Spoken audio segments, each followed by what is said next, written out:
Mga kapuso, nagtrending ug nahimong inspirasyon sa kadaghanan ng usa ka mountain climber nga nakaabot sa pinakataas nga peak sa Pilipinas, ang Mount Apo. Visually impaired man siya, apan pursigido ang 39 anyos nga taga Santa Cruz, Davao del Sur nga makasaka sa Mount Apo tungod iyaha kining pangandoy. Atong may nabi karong buntaga si Benny Cambang ug ang iyahang tour guide nga si Angelica Pandoy. Mayong buntag ug dayon sa At Home with GMA Regional TV. Yes, good morning po, Ma'am Jandy. Alright, Benny, among nasairan nga pangandoy na gyud ay nimo nga makasaka sa Mount Apo. Unsa ang imuhang nabati karon nga finally nakatungtong na gyud ka sa Mount Apo? Malipay. Medyo kahilakon siya, Ma'am Jan. Sorry. Nalipay tungod kay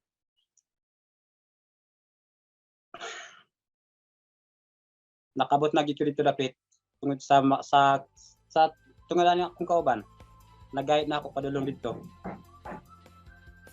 Nga nakauli mi nga way tatsa sa mga kuan bisag sa kalisod sa mga ako giagyan. Alright, nasabtan nato si Benny, no? Emotional siya. Tungod sa kalipay nga iyahang nabati, mga kapuso. Alright, Angelica, paunsa ba nimo or paunsa ba mo nagkaila ni Benny? Actually, Ma'am Jandy, kaila lang may mga nag-adto lang ko diri. Nag-invite lang siya sa iya mga barkada nga mosaka sa Mount Apo. Nya, murag nadunggan lang nako sa iya nga interesado siya, desidido siya mosaka. Pero ang katong uban nga mga tao nga iyang giagda, murag mahadlok sila nga idalhon siya, dili sila magpasalig sa iyaha. So ako ang masulti as his guide, ang akong maingon sa iyang spiritual no, sa iyang determinasyon na si Sir Benny. Dako ko pasalamat tungod sa iyahang kay pagsaka pa lang namo sa iyahang pag-ampo sa Ginoo nga hatagan siya og dugang kusog, dugang unsa kanang aron hayag bitaw sa iyahang tuyo sa iyahang tuyo sa iyahang kapansanan naabot gyud niya ang Mount Apo. Alright, Benny, unsa ba tong mga pagpangandam hilabi na nga lisod kaayo ang pagsaka sa Mount Apo? Imagine, kini ang pinakataas nga mountain sa Pilipinas. Ang ako lang nga makaabot ko dito, na safety. Pero mas safety daw para sa iya nga magtiniil siya kay murag isip mata na to niya yang tiil. Lisod siya mulakaw kung nakasapatos siya. So, wala man siya lain git prepare. Mga sleep bag lang niya.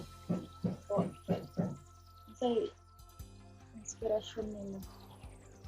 Ang Ginoo. Angelica, unsa inyuhang nasinati or kumusta ang experience samtang pasaka sa Mount Apo o paunsa nimo nagiyahan si Benny?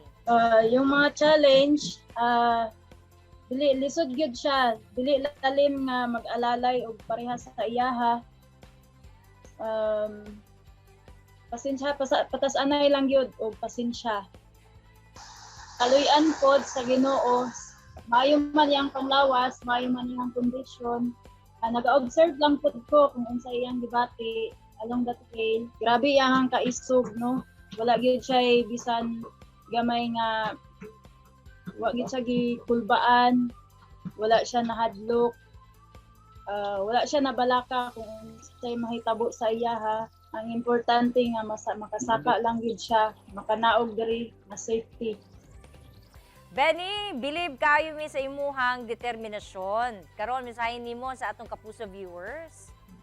Ma'am Dani, ang ako lang ikuan sa mga turista nga mosaka.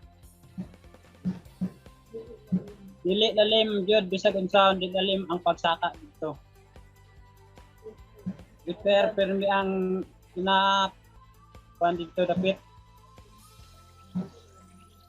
Dapat kung mosaka sila ang ilang lawas permi kondisyon gyud.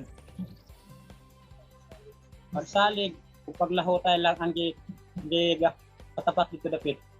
Para po akong maingon para sa mga climber no nga gusto nga mosaka sa Mount Apo, dili hinungdan ang imuhang pagka PWD or ang imuhang pagka kulangon. Dili na mao ang hinungdan aron ka dili matuman ang imuhang gusto. Kung gusto man nimo nga mosaka og Mount Apo, pag-prepare o dapat kondisyon ang imuhang lawas, dili o dapat salig ka sa imong sarili o labaw sa tanan mo ampo gyud bago mulakaw. Daghang salamat Benny o Angelica sa paggahin sa inyong oras dinhi sa At Home with GMA Regional TV. Amping mo. Thank you po. Salamat sa support.